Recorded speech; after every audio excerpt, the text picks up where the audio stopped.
खुरुमजरी अखोगी इरमदम मणिपुरदा खुद की वैना लेप लेतना थौदो वाथोक कया अमा थोकली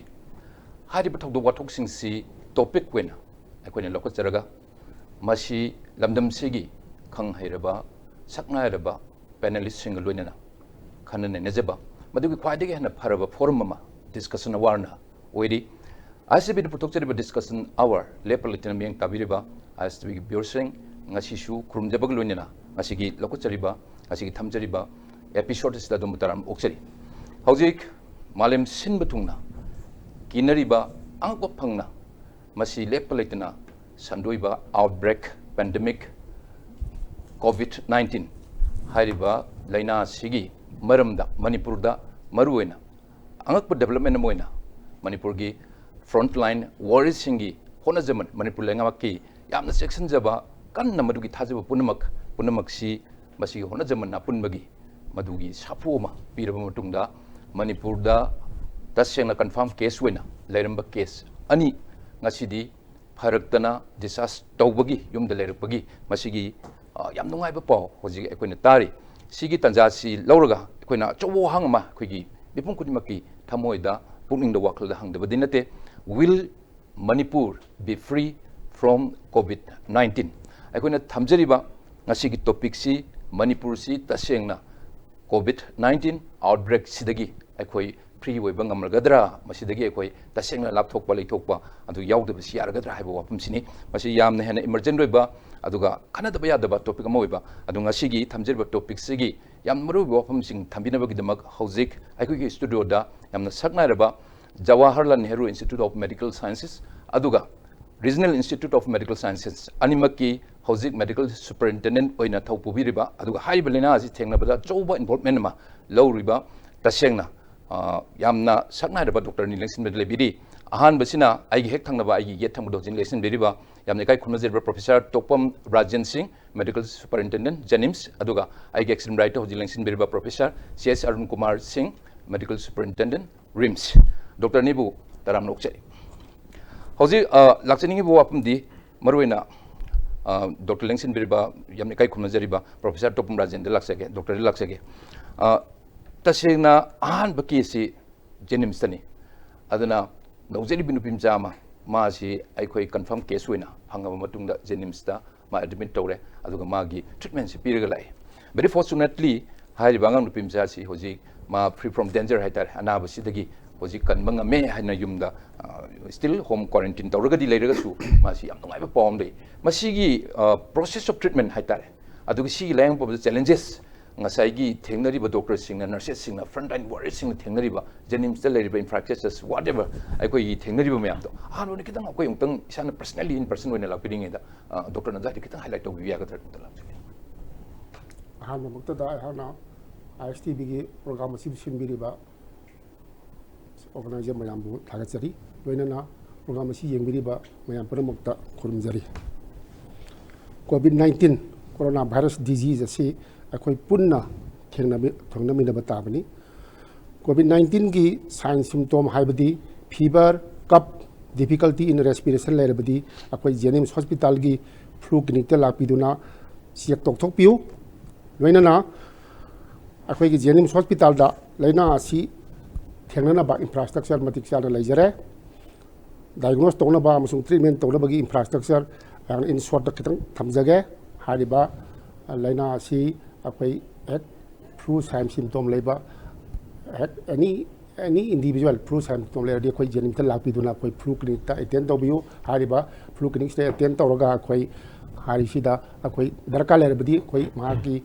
history adigi ma gi sign symptom adu phajna khoi gi se expert doctor sing na yenga ga ma si darka le ga khoi covid ki test to koni loina na ate covid test natra bu khoi ate lena sing khoi matik chana yeng jagani sigi matang da khoi na khoi jenim hospital da से 24 our flu clinic Hong दु लेजरे कोई SIP अहम थोना flu clinic से Hong थमी SIP अमना अयु पुंग मापन दगिना पुंग अमा फावबा अदुगा SIP अमना पुंग अमा दगिना पुंग मंगा फावबा अदुगा remaining 5 to next morning 9 am सिना कोई कैजुअलिटी दा कोई हारिबा पेशेंट सिंग से कोई अटेंड तौदना गिंग दु थमी हारिबा ꯑꯩꯈꯣꯏꯒꯤ ꯍꯥꯏꯔꯤꯕ ꯑꯩꯈꯣꯏ ꯐ꯭ꯂꯨ ꯀ꯭ꯂꯤꯅꯤꯛꯁꯤꯗ ꯍꯥꯏꯔꯤꯕ ꯑꯩꯈꯣꯏꯅ ꯐꯖꯅ ꯃꯥꯒꯤ ꯍꯤꯁꯇ꯭ꯔꯤ ꯂꯧꯔꯦ ꯑꯗꯨꯒ ꯐꯖꯅ ꯂꯧꯔꯒ ꯗꯔꯀꯥꯔ ꯂꯩꯔꯕꯗꯤ ꯑꯩꯈꯣꯏꯅ ꯃꯍꯥꯛꯀꯤ ꯑꯩꯈꯣꯏꯒꯤ ꯑꯩꯈꯣꯏ ꯁꯦꯝꯄꯜ ꯂꯧꯐꯝ ꯑꯩꯈꯣꯏꯒꯤ ꯑꯥꯏꯁꯣꯂꯦꯁꯟ ꯋꯥꯔꯗꯇ ꯁꯦꯝꯄꯜ ꯑꯩꯈꯣꯏ ꯂꯧꯐꯝꯁꯤꯗ ꯊꯥꯔꯒ ꯑꯩꯈꯣꯏ ꯗꯔꯀꯥꯔ ꯂꯩꯕꯁꯤꯡꯗꯨ ꯇꯧꯏ ꯂꯣꯏꯅꯅ ꯑꯩꯈꯣꯏꯅ ꯁꯦꯝꯄꯜ ꯂꯧꯐꯝ ꯑꯩꯈꯣꯏꯒꯤ ꯑꯥꯏꯁꯣꯂꯦꯁꯟ ꯋꯥꯔꯗꯇ ꯍꯧꯖꯤꯛꯀꯤ ꯑꯩꯈꯣꯏ ꯕꯦꯗ ꯕꯦꯗ 3 ꯂꯩꯕ ꯑꯥꯏꯁꯣꯂꯦꯁꯟ ꯋꯥꯔꯗ ꯑꯃ ꯑꯩꯈꯣꯏ ꯑꯥꯏꯗꯦꯟꯇꯤꯐꯥꯏ ꯇꯧꯗꯨꯅ ꯊꯝꯃꯦ ꯍꯥꯏꯔꯤꯕ ꯑꯥꯏꯁꯣꯂꯦꯁꯟ ꯋꯥꯔꯗꯁꯤꯗ ꯑꯩꯈꯣꯏꯅ ꯄꯦꯁꯦꯟꯁꯤ ꯑꯩꯈꯣꯏ ꯁꯦꯝꯄꯜ ꯂꯧꯔꯒ ꯑꯩꯈꯣꯏ ꯑꯣꯕꯖꯥꯔꯕꯦꯁꯟ ꯑꯣꯏꯅ ꯃꯍꯥꯛꯁꯤ ꯇꯦꯁ ꯇꯧꯕ ꯑꯗꯨꯐꯥꯎꯗ ꯃꯍꯥꯛꯁꯤ ꯑꯗꯨꯝ ꯊꯝꯃꯦ ꯑꯗꯨꯒ ꯇꯦꯁ ꯄꯣꯖꯤꯇꯤቭ ꯑꯣꯏꯔꯒꯅ ꯑꯩꯈꯣꯏꯅ ꯑꯩꯈꯣꯏ ꯀꯣꯚꯤꯗ ꯋꯥꯔꯗꯇ ꯊꯥꯖꯜꯂꯦ ꯑꯩꯈꯣꯏꯒꯤ ꯖꯦꯅꯤꯝꯁꯀꯤ ꯀꯣꯚꯤꯗ ꯋꯥꯔꯗꯇ ꯑꯗꯨꯒ ꯑꯩꯈꯣꯏꯒꯤ ꯅꯦꯒꯦꯇꯤቭ ꯑꯣꯏꯔꯒꯅ ꯑꯩꯈꯣꯏꯅ ꯃꯐꯝꯗꯨꯗꯒꯤ ꯑꯩꯈꯣꯏ ꯅꯦꯛꯁ ꯗꯦꯗ ꯑꯩꯈꯣꯏ ꯌꯨꯖ꯭ꯋꯦꯂꯤ ꯇꯦꯁꯁꯤ ꯅꯨꯃꯤꯠꯇꯨꯗ ꯇꯧꯗꯦ ꯑꯩꯈꯣꯏ ꯂꯥꯛꯄ ꯅꯨꯃꯤꯠꯁꯤꯗ ꯑꯩꯈꯣই ꯁꯦꯝꯄꯜ ꯂꯧꯔꯒ ꯅꯦꯛꯁ ꯗꯦꯗ ꯑꯣꯏꯅ ꯇꯧꯏ ꯑꯗꯨ ꯀꯔꯤꯒꯨꯝꯕ ꯅꯦꯒꯦꯇꯤቭ ꯑꯣꯏꯔꯒꯅ ꯑꯩꯈꯣꯏꯅ ꯁ꯭ꯇ꯭ꯔꯤꯛꯂꯤ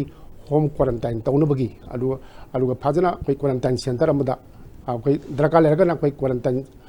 institutional quarantine natraga akhoi state run toba quarantine center amada fazna tharga taunaba alungi moda akhoi thamjare aluga loina na akhoi gi manipur da han boina positive oikiba bhimi ningombam si akhoi jenims hospital da han boina mark si akhoi gi 23 march da mark si han boina pukhalakpani mark si akhoi history dagi fazna khange mark si uk return ni mark aduga yumda mark si 19 da kanodagi kaltadagi yumda pairaga mark si 19 da pairaga 23 bau mayumda laibani aduga akhoi 23 sida akhoi gen hospital pukhalakpani akhoi na mark ki mawandagi fazna proper history law khotna tawre aduga mark si mark ki darka leba gi matung ina mark ki magi UK gi return history leba aduga magi science symptom develop tor padi ko next day da mark si koi gi BRDL lab da mark si test tawre BRDL lab sida koi 24 da test tawi 24 sida mark si test homlak tawi homak phobusida mark si positive ware haina confirm tawre aduna hariba nupi masa si koina 24 dagi mark si koi gi isolation wata nini homni thame adugi matungda mark si koi gi covid wata ship tawga mark WHO amasung ICMR gi protocol gi matungina fazina treatment tawraga mark si satharak pani aduna akoina lastly mark si akoigi after about say on 5th and 6th and 7th April da mark si test mathang numit humni ama mathang tawi aduna hariba numit humni mathang test tawbisida mark si negative were aduna negative oiba matung sida akoina mahaksi mana akoina negative way matung sida mawon magi negative way natana magi atei magi lairiba magi physical status atei koi gi parameter mayam koi gi magi kidney function kamai tauri liver function kamai tauri aduga magi nomagi magi lebam thokpa magi physical activities aduga midu koi phajna perform toba ngambra aduga atei parameter su not only akoi my blood parameter ari magi atei status magi liver function ari kidney function ga phajna test tawdna koi phajna monitor tawre aduga akoina in the meantime akoi say date 8 9 adwaida masaga akoi magi treating doctors ga akoi gi covid management team koi gen ki covid management team siga koi phajna pau foundere aluga masaga su koi gi telephone gi through da koi phajna magi nungai tabasing do koi phajna mawon hange aluga masana hai si matam kharga matam du da koi gi tarik nipan mapala doida ai mari mangani gadang di ai jenims ta lejagi ge aluga ai phajna fully ai recover torga ai yum da hanjage ana mana lemana takpire alugi matungina koi mahagi parent Sri Anil Kumar Sharma ga koi pau foundre in the meantime adu matam da Anil Kumar magi whole family members ki quarantine chak matam win tawi aduna quarantine chak pasi akoina pau fauna matam da mak moi quarantine li halaga koi macha na pi ga phajna wari sanaraga akoi sanupi do akoi se akoi institute na tapi matungina adugi akoi gi state quarantine group na tapi matungina akoi na tawjo haibado akoi adugi matungina tawjage haiduna akoi wari foundere aduga akoi gi after about 3-4 days adi last 12 April sida akoi bhimi ga adegi bhimi gi mapaga adi akoi sem koi gi state akoi gi jenims ki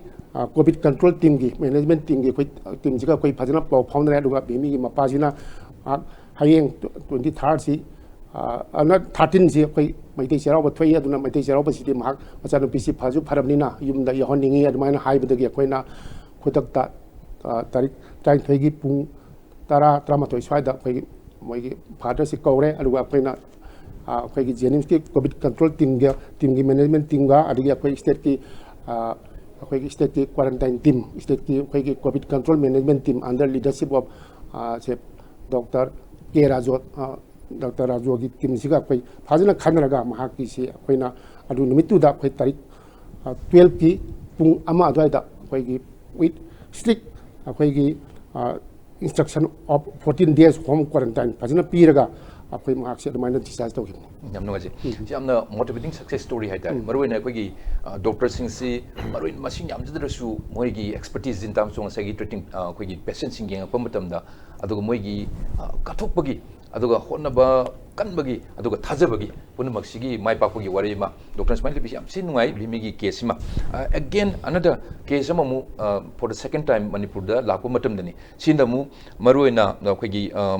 तमरुन Kumar Gida RIMS दा अमुला एसिना अदुना मौलुबी अब्दुल रहमान गी मासिसु तसेंग मागी health के parameters young मतमदा pathology सी याम यावो इन मै ताजे अदुमा diabetes लेबा खोटपा म तौबो अन सिगी मतंग सि लापो मतमदा स्वाइदसु सब मानन जेनस की डॉक्टर सिंह थेंगनरिबा फ्रंट लाइन वॉरियर सिंह मोइन वारिबा थेंगनरिबा चैलेंजेस रिम्स रोम द कमाइ तौइतो होय याम माइजे अंबिरपा अखोइ की मौलवी अब्दुल रहमान लिलोंग हौरेबी एकेडमिक एज से यांखगुमदोय मार्क्स से मार्च की तांग कुथरा माथोय 2020 नुंदांग की पुंग मपुन कायदा स्टेट की IDSP टीम ना एम्बुलेंस दा पुरे निमित्तुमक्त दा मागी थ्रोट स्वैप लवे अदुगा फ्लू क्लिनिक तारिबा डॉक्टर सिंह ना एग्जामिन तोरे मागी ट्रैवल हिस्ट्री निजामुद्दीन की कॉन्फ्रेंस तो अदतिके लापनी हैना मा एस्टैब्लिश तोरे मागी हिस्ट्री पजना लवी मागी साइन सिम्टम पजना तो हंगी पास हिस्ट्री हंगी अदुगा मथंगी नुमित अप्रैल की तांग 1 नुमिदांगी अथेंबा पुंग 13 गे मिन 10 मचत पसवाइसिदा मागी टेस्ट रिजल्ट से हंजन हंजन तौरकान सिदा मरिरक सुबरंदा मासी पॉजिटिव ओइरे हेनो लौथोए अखोइना मसिकी लौथोपगी प्रोटोकॉल अमा लई मनसिबु गवर्नमेंट की प्रोटोकॉल नि मजा कोई फजना फॉलो तोगी चीफ मिनिस्टर ना हाना पाउपी अदु लौथोबा मतुंगदा अखोइगी नोंगालगा अखोइगी मागी पॉजिटिव ओइरबनिना पॉजिटिव ओइबगी ट्रीटमेंट हौरे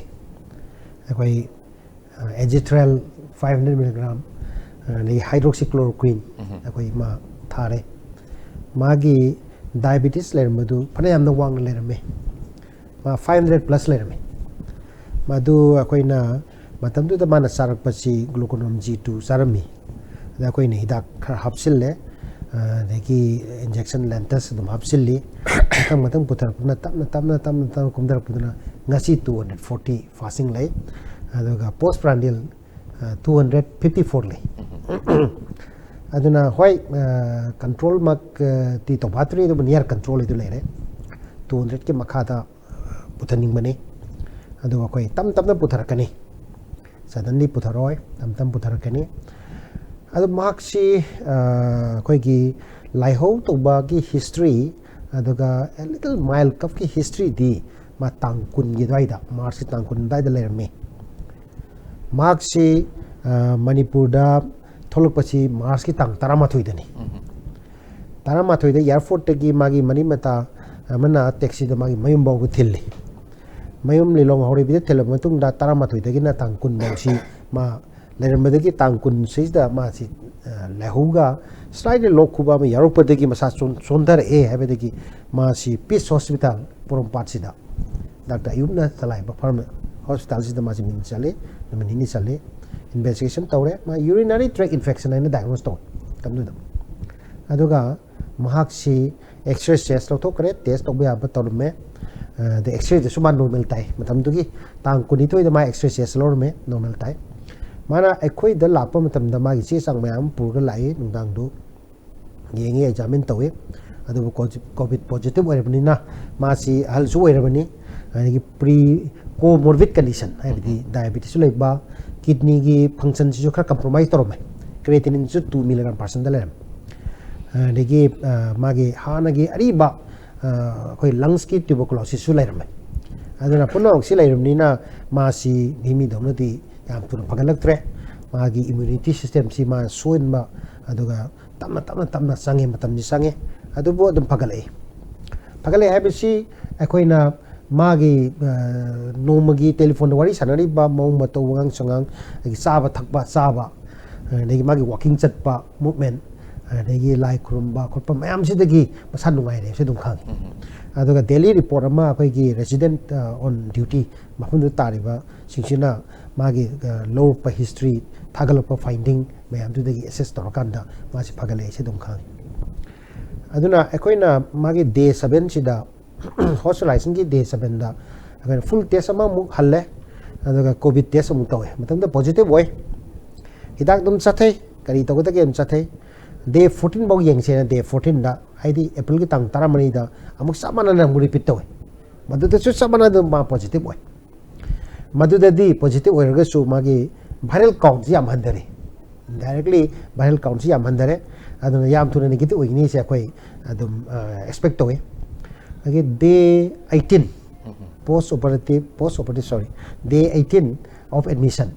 ꯁꯩꯁꯤꯗ ꯑꯩꯈꯣꯏ ꯃꯥꯒꯤ ꯁꯥꯏꯟ ꯁꯤꯝꯇꯝ ꯂꯥꯛꯄꯗꯒꯤ ꯊꯥꯔꯨꯔꯒꯅ ꯅꯨꯃꯤꯠ 19ꯅꯤ ꯁꯨꯕꯁꯤꯗ ꯑꯩꯈꯣꯏꯅ ꯉꯔꯥꯡꯁꯤ ꯇꯦꯁ ꯇꯧꯕ ꯃꯇꯝꯁꯤꯗ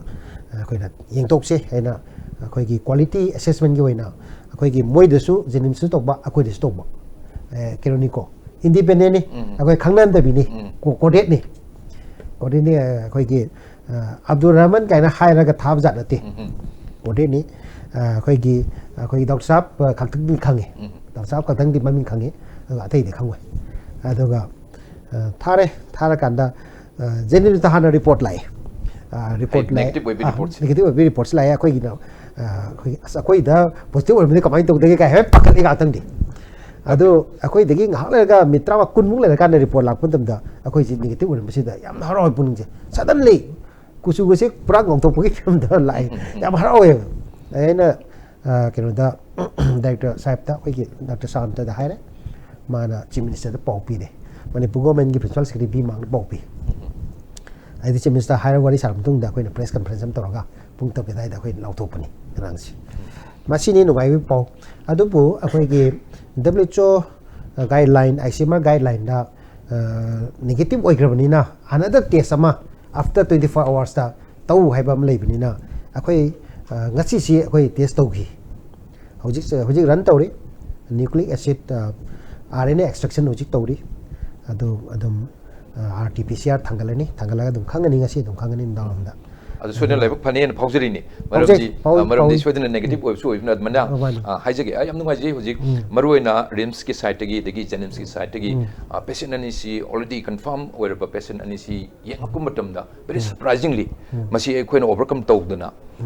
ꯑꯅꯥꯕ ꯐꯍꯜꯂꯛꯄ ꯃꯁꯤꯒꯤ ꯅꯨꯡꯉꯥꯏꯕꯒꯤ ꯋꯥꯔꯤꯁꯤꯗꯤ ꯅꯣꯠ ꯑꯣꯟꯂꯤ ꯃꯅꯤꯄꯨꯔ ꯈꯛꯇ ꯅꯠꯇꯅ ꯍꯧꯖꯤꯛ ꯋꯥꯔꯜꯒꯤ ꯑꯣꯏꯅ ꯑꯆꯧꯕ ꯏꯁꯨ ꯑꯃ ꯑꯣꯏꯔꯤꯕꯅꯤ ꯁꯤꯗ ꯑꯩꯈꯣꯏꯒꯤꯁꯨ ꯃꯦꯞꯄꯤꯡ ꯇꯧꯔꯕꯅꯤ ꯑꯗꯨꯃꯥꯏꯅ ꯂꯧꯖꯔꯤꯅꯤ ꯁꯤꯒꯤ ꯃꯥꯏ ꯄꯥꯛꯄ ꯅꯨꯡꯉꯥꯏꯕ ꯃꯔꯛꯁꯤꯗ ꯉꯁꯤ ꯊꯝꯖꯔꯤꯕ ꯇꯣꯄꯤꯛꯁꯨ ꯌꯥꯝ ꯃꯔꯨ ꯑꯣꯏꯅ ꯂꯣꯏ ꯑꯩꯈꯣꯏ ꯀꯦꯁ ꯑꯅꯤ ꯂꯩ ꯀꯦꯁ ꯑꯅꯤꯁꯤ ꯚꯦꯔꯤ ꯂꯛꯀꯤꯂꯤ ꯃꯣꯏꯁꯤ ꯑꯩꯈꯣꯏ ꯇꯁꯦꯡꯅ ꯑꯣꯚꯔꯀꯝ ꯇꯧꯕ ꯉꯝꯃꯦ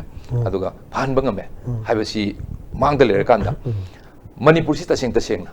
ꯍꯧꯖꯤꯛꯀꯤ ꯑꯥꯎꯠꯕ꯭ꯔꯦꯛꯁꯤꯒꯤ ꯄꯦꯟꯗꯦꯃꯤꯛꯁꯤꯗꯒꯤ ꯑꯩꯈꯣꯏ ꯇꯁꯦꯡꯅ ꯐ꯭ꯔꯤ ꯑꯣꯏꯕ ꯌꯥꯔꯗ꯭ꯔꯥ ꯑꯩꯈꯣꯏꯁꯤ ꯀꯔꯤꯝ ꯂꯩꯇ꯭ꯔꯦꯅ ꯂꯧꯕ ꯌꯥꯔꯗ꯭ꯔꯥ ꯑꯩꯈꯣꯏ ꯅꯨꯡꯉꯥꯏꯊꯣꯛꯄ ꯌꯥꯔꯗ꯭ꯔꯥ ꯍꯥꯏꯕꯒꯤ ꯋꯥꯍꯪꯁꯦ ꯑꯆꯧꯕ ꯑꯃ ꯂꯥꯛꯏ ꯁ꯭ꯋꯥꯏꯗ ꯍꯧꯖꯤꯛ ꯇꯦꯁ ꯇꯧꯕꯒꯤ ꯃꯇꯥꯡꯁꯤꯗꯅꯤ ꯖꯦꯅꯤꯝꯁꯀꯤ ꯑꯩꯈꯣꯏ ꯗꯣꯛꯇꯔ ꯄ꯭ꯔꯣꯐꯦꯁꯔꯁꯨ ꯂꯦꯡꯁꯤꯟꯕꯤꯔꯦ ꯑꯗꯒꯤ ꯔꯤꯝꯁꯀꯤꯁꯨ ꯂꯦꯡꯁꯤꯟꯕꯤꯔꯦ ꯁꯨꯄꯔꯤꯟꯇꯦꯟꯗꯦꯟꯠ ꯑꯅꯤꯃꯛ ꯂꯦꯡꯁꯤꯟꯕꯤꯔꯤꯅꯤ ꯑꯩꯈꯣꯏꯗ ꯁꯣꯐꯥꯔ ꯍꯧꯖꯤꯛꯐꯥꯎ ꯇꯧꯈꯤꯕ ꯇꯦꯁ ꯇꯧꯈꯤꯕꯁꯤ ꯃꯁꯤꯡꯁꯤ ꯐꯅꯌꯥꯝꯗꯤ ꯌꯥꯝꯃꯦꯅ ꯑꯗꯨꯃꯥꯏꯅ ꯇꯥꯖꯔꯦ ꯈꯕꯔꯗ ꯀꯩꯗ ꯏꯔꯛꯄ ꯃꯌꯥꯝ ꯑꯗꯨꯝ ꯍꯥꯏꯅꯔꯛꯄꯗ ꯑꯌꯥꯝꯕ ꯃꯇꯝꯗ ꯄꯤꯄꯜꯁꯤꯡꯁꯤꯒꯤ ꯃꯥꯏꯟꯁꯦꯠꯁꯤꯗ ꯃꯣꯏꯅ ꯈꯟꯖꯕ ꯑꯃ ꯂꯩ ꯑꯩꯈꯣꯏꯅ ꯍꯦꯛ ꯇꯧꯕꯁꯤ ꯑꯌꯥꯝꯕꯅ ꯑꯩꯈꯣꯏꯁꯤ ꯅꯦꯒꯦꯇꯤꯚ ꯔꯤꯖꯜꯠꯁꯦ ꯑꯌꯥꯝꯕꯅ ꯂꯣꯏ ꯐꯪꯉꯦ ꯀꯔꯤꯒꯨꯝꯕ ꯃꯇꯝꯗ ꯃꯁꯤ ꯁꯣꯏꯔꯖꯥꯠꯂꯥ ꯍꯥꯏꯗꯤ ꯗꯤꯄꯥꯔꯠꯃꯦꯟꯠꯀꯤ ꯁꯥꯏꯠꯇꯩꯁꯨ ꯃꯔꯨꯑꯣꯏꯅ ICMRꯒꯤ ꯗꯤꯕ꯭ꯔꯨꯒꯔꯗꯒ ꯍꯥꯡꯉꯤꯕ ꯃꯐꯝꯁꯤꯗꯒ ꯑꯩꯈꯣꯏ ꯁꯦꯝꯄꯜꯁꯤꯡ ꯊꯥꯔꯒ ꯑꯃꯨꯛꯁꯨ ꯔꯤꯆꯦꯛ ꯇꯧꯕꯒꯤ ꯄꯥꯎꯒꯁꯨ ꯇꯥꯖꯈꯤꯑꯕ ꯑꯗꯣ ꯁꯤꯗ ꯑꯩꯈꯣꯏꯅ ꯀꯌꯥꯝ ꯌꯥꯝꯅ ꯑꯩꯈꯣꯏꯒꯤ ꯍꯧꯖꯤꯛꯀꯤ ꯁꯦꯝꯄꯜ ꯇꯦꯁ ꯇꯧꯕꯒꯤ ꯃꯥꯒꯤ ꯑꯦꯔꯤꯌꯥꯁꯤ ꯑꯩꯈꯣꯏ ꯑꯦꯀ꯭ꯌꯨꯔꯦꯁꯤ ꯀ꯭ꯋꯥꯂꯤꯇꯤ ꯁ꯭ꯋꯥꯏꯁꯤ ꯕꯣꯠ ꯖꯦꯅꯤꯝꯁ ꯑꯦꯟ ꯔꯤꯝꯁ ꯃꯁꯤ ꯀꯃꯥꯏꯅ ꯇꯧꯏ ꯁꯤꯝꯇ ꯈꯤꯇꯪ ꯍꯥꯏꯂꯥꯏꯠ ꯇꯧꯕꯤꯔꯒꯗꯤ ꯌꯥꯝ ꯅꯨꯡꯉꯥꯏꯖꯅꯤ ꯀꯩꯅꯣ ꯖꯦꯝꯁꯀꯤ ꯃꯥꯏꯀꯩꯗ ꯍꯥꯟꯅ ꯍꯥꯏꯕꯤꯌꯨ ꯗꯣꯛꯇꯔ ꯇꯥꯅ ꯍꯥꯏꯕꯤꯌꯨ BRDL Jennings ꯑꯩꯈꯣꯏꯒꯤ ꯀꯣꯚꯤꯗꯀꯤ ꯇꯦꯁ ꯇꯧꯕꯁꯤ ꯃꯇꯥꯡꯗ ꯑꯩꯍꯥꯛ ꯁꯝꯂꯞꯅ ꯃꯌꯥꯝꯗ ꯊꯝꯖꯒꯦ꯫ ꯅꯝꯕꯔ 1 ꯑꯩꯈꯣꯏ BRDL Jennings ꯑꯩꯈꯣꯏ ꯀꯣꯚꯤꯗꯀꯤ ꯑꯩꯈꯣꯏ ꯐꯖꯅ ꯑꯩꯈꯣꯏ ꯇꯦꯁ ꯇꯧꯕꯁꯤ ꯃꯥꯔꯆꯀꯤ ꯇꯥꯔꯤꯛ 9ꯗꯒꯤ ꯍꯧꯏ꯫ ꯃꯥꯔꯆꯀꯤ ꯇꯥꯔꯤꯛ 9ꯗꯒꯤ ꯑꯗꯨꯒ ꯁꯤꯒꯤ ꯃꯃꯥꯡꯗ ꯑꯩꯈꯣꯏ ꯀꯦꯁ 10ꯃꯨꯛ ꯑꯩꯈꯣꯏ NIV ꯄꯨꯅꯦꯗ ꯑꯃꯁꯨꯡ ꯑꯩꯈꯣꯏ ꯊꯪꯅꯕ ꯁ꯭ꯇꯦꯠ ꯑꯁꯥꯝꯒꯤ ꯒꯨꯋꯥꯍꯥꯇꯤ ꯃꯦꯗꯤꯀꯦꯜ ꯀꯣꯂꯦꯖꯗ ꯑꯩꯈꯣꯏ ꯊꯥꯔꯝꯃꯤ꯫ ꯍꯥꯏꯔꯤꯕ ꯃꯇꯝꯗꯨꯗ ꯑꯩꯈꯣꯏ ꯁꯤꯗꯩꯗ ꯑꯩꯈꯣꯏ ꯐꯖꯅ ꯑꯩꯈꯣꯏꯒꯤ BRDL ꯂꯦꯕꯁꯤꯗ ꯑꯩꯈꯣꯏ ꯇꯦꯁ ꯇꯧꯕꯒꯤ ꯐꯦꯁꯤꯂꯤꯇꯤꯁꯤ ꯃꯇꯝꯗꯨꯗ ꯐꯖꯅ ꯂꯩꯇ꯭ꯔꯤ꯫ ꯑꯩꯈꯣꯏꯅ ꯑꯗꯨꯃꯥꯏꯅ ꯊꯥꯔꯒ ꯑꯩꯈꯣꯏꯒꯤ ꯑꯩꯈꯣꯏ ꯃꯇꯝꯗꯨꯗ ꯑꯩꯈꯣꯏꯒꯤ ꯇꯥꯔꯤꯛ 9 ꯊꯥ 3 2020ꯒꯤ ꯃꯇꯨꯡꯗ ꯑꯗꯨꯗꯒꯤ ꯍꯧꯔꯒ ꯑꯩꯈꯣꯏ ꯑꯗꯨꯃꯥꯏꯅ ꯑꯩꯈꯣꯏꯅ ꯑꯍꯥꯟꯕ ꯑꯩꯈꯣꯏꯒꯤ ꯄ꯭ꯔꯤꯂꯤꯃꯤꯅꯔꯤ ꯇꯦꯁ ꯑꯩꯈꯣꯏꯒꯤ ꯁꯨꯝ ꯑꯩꯈꯣꯏꯒꯤ ꯁꯨꯝꯅ ꯁꯨꯝ ꯑꯩꯈꯣꯏꯒꯤ ꯑꯍꯥꯟꯕꯒꯤ ꯇꯦꯁꯁꯤꯡꯁꯤ ꯑꯩꯈꯣꯏ ꯇꯧꯕ ꯍꯧꯔꯦ꯫ ꯑꯗꯨꯒ ꯑꯩꯈꯣꯏ ꯇꯁꯦꯡꯕꯗꯤ ꯑꯩꯈꯣꯏ ꯇꯥꯔꯤꯛ 9 ꯊꯥ 3 ꯁꯤꯗꯒꯤ ꯑꯩꯈꯣꯏ ꯐꯖꯅ ꯇꯧꯕ ꯍꯧꯔꯦ꯫ ꯑꯩꯈꯣꯏꯅ ꯑꯍꯥꯟꯕꯗ ꯑꯩꯈꯣꯏ ꯁ꯭ꯀ꯭ꯔꯤꯅꯤꯡꯒꯤ ꯇꯦꯁ ꯑꯗꯨꯝ ꯇꯧꯔꯦ꯫ ꯑꯩꯈꯣꯏ ꯁ꯭ꯀ꯭ꯔꯤꯅꯤꯡꯒꯤ ꯇꯦꯁꯁꯤ ꯑꯩꯈꯣꯏꯗ ꯇꯧꯕ ꯍꯧꯔꯒ ꯑꯩꯈꯣꯏꯒꯤ ꯔꯤꯖꯜꯠꯁꯤꯡꯗꯣ ꯑꯩꯈꯣꯏ ꯀꯩꯅꯣ NIV ꯄꯨꯅꯦꯗ ꯊꯥꯔꯒ ꯑꯩꯈꯣꯏ ꯔꯤꯖꯜꯠꯁꯤꯡꯗꯣ ꯑꯗꯨꯝ ꯑꯩꯈꯣꯏꯅ ꯊꯥꯔꯒ ꯑꯩꯈꯣꯏꯒ ꯑꯗꯨꯝ ꯔꯤꯖꯜꯠꯇꯨ ꯑꯦꯅꯥꯂꯥꯏꯁ ꯑꯗꯨم ꯇꯧꯃꯤꯟꯅꯩ ꯑꯩꯈꯣꯏꯒꯤ ꯊ꯭ꯔꯨ ꯑꯩꯈꯣꯏ ꯊ꯭ꯔꯨ ꯑꯩꯈꯣꯏ ꯏꯟꯇꯔꯅꯦꯠꯀꯤ ꯈꯨꯠꯊꯥꯡꯗ ꯑꯗꯨꯃꯥꯏꯅ ꯇꯧꯔꯒ ꯑꯗꯨꯃꯥꯏꯅ ꯑꯩꯈꯣꯏꯅ ꯁꯤ